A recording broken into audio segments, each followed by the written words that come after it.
Oke guys, selamat datang di channel Kana Hamka dan jangan lupa di subscribe ya. Sejak hijrah ke Madinah, Rasulullah memiliki orientasi dan cara pandang yang berbeda dalam membangun masyarakat dibanding saat di Mekah. Selama 13 tahun di Mekah, Nabi fokus membangun individu. Namun saat tiba di Madinah, beliau berubah ke orientasi lebih luas. Beliau memiliki visi membangun negara.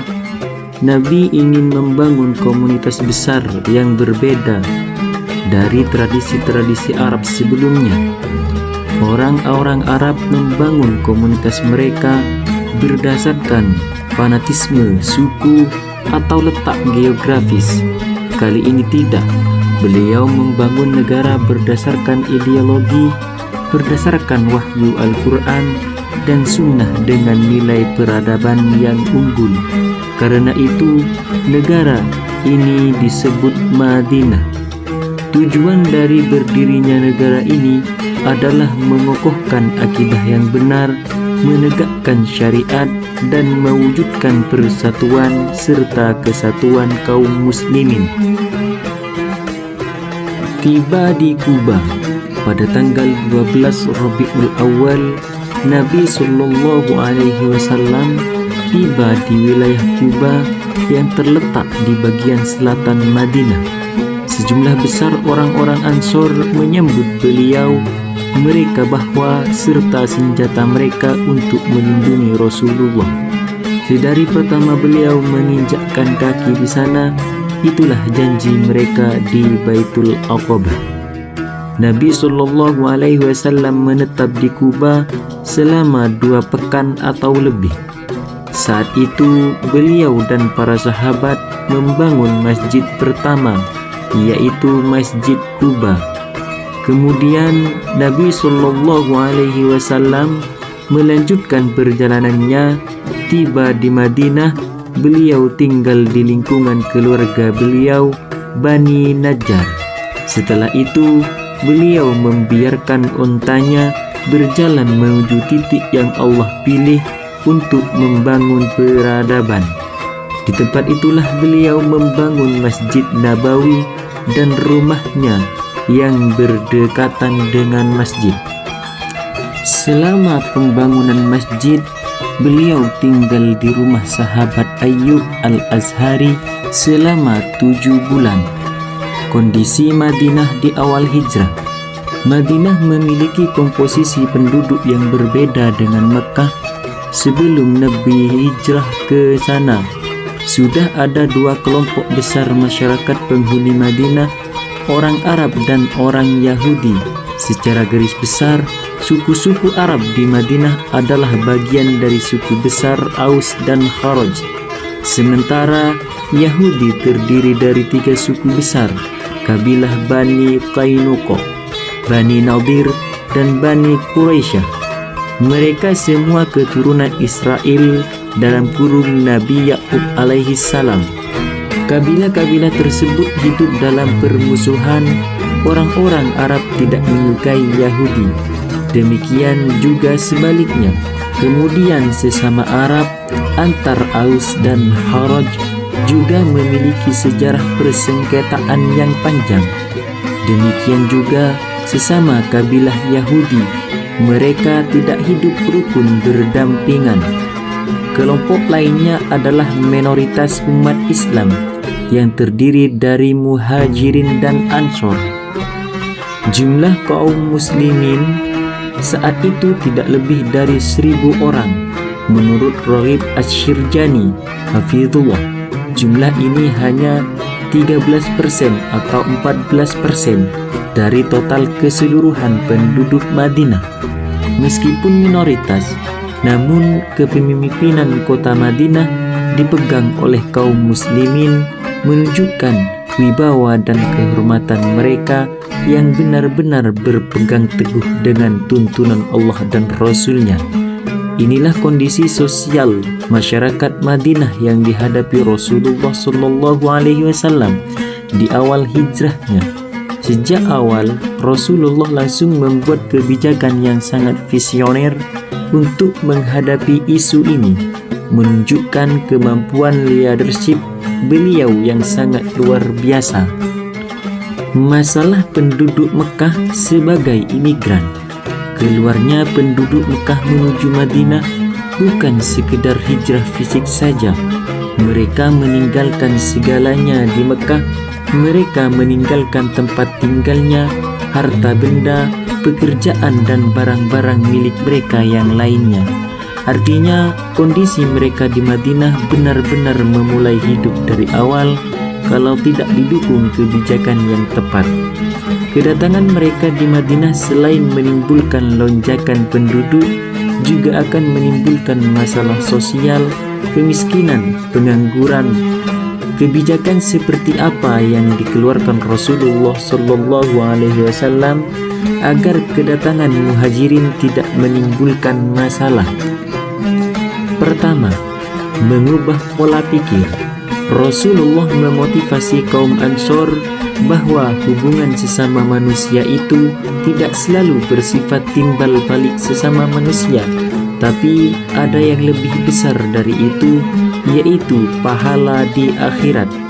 Beliau juga sampaikan persaudaraan itu lebih luas dari sebatas hubungan nasab, tapi dia saudara seagama. Beliau sallallahu alaihi wasallam bersabda, "Al-muslimu akhul muslim la yadlimuhu wa la yuslimuhu, wa man kana fi hajati akhihi kana Allahu fi hajatihi, wa man farraja an muslimin kurbatan farrajallahu anhu kurbatan min kurabati yaumil qiyamah, wa man satara musliman satarahu Allahu yaumal qiyamah." Seorang muslim adalah saudara bagi muslim lainnya. Dia tidak boleh menzaliminya dan tidak membiarkan disakitinya. Barang siapa yang membantu kebutuhan saudaranya, Allah akan membantu kebutuhannya. Barang siapa yang menghilangkan satu kesusahan seorang muslim, Allah menghilangkan satu kesusahan baginya dari kesusahan-kesusahan hari kiamat. Barang siapa yang menutupi aib seorang muslim, maka Allah akan menutupi aibnya pada hari kiamat. Hadis riwayat Al-Bukhari. Untuk muhajirin, Rasulullah menekankan bahwa hijrah ini bukan sekedar bebas dari kekuasaan dan cengkraman penguasa Mekah, tapi ini adalah perjalanan keimanan yang berhijrah harus banyak menyerahkan diri kepada Allah dan berharap pahala darinya dari setiap rintangan yang dihadapi. Kedua, kekuatan persaudaraan. Tali persaudaraan adalah ikatan emosional yang sangat kuat. Seseorang akan menaruh perhatian dan memberikan cinta yang lebih terhadap saudara mereka dibanding orang lain. Selain mempersaudarakan Ansor dan Muhajirin secara ideologi, Rasulullah juga mempersaudarakan dua kelompok ini seperti layaknya saudara biologis.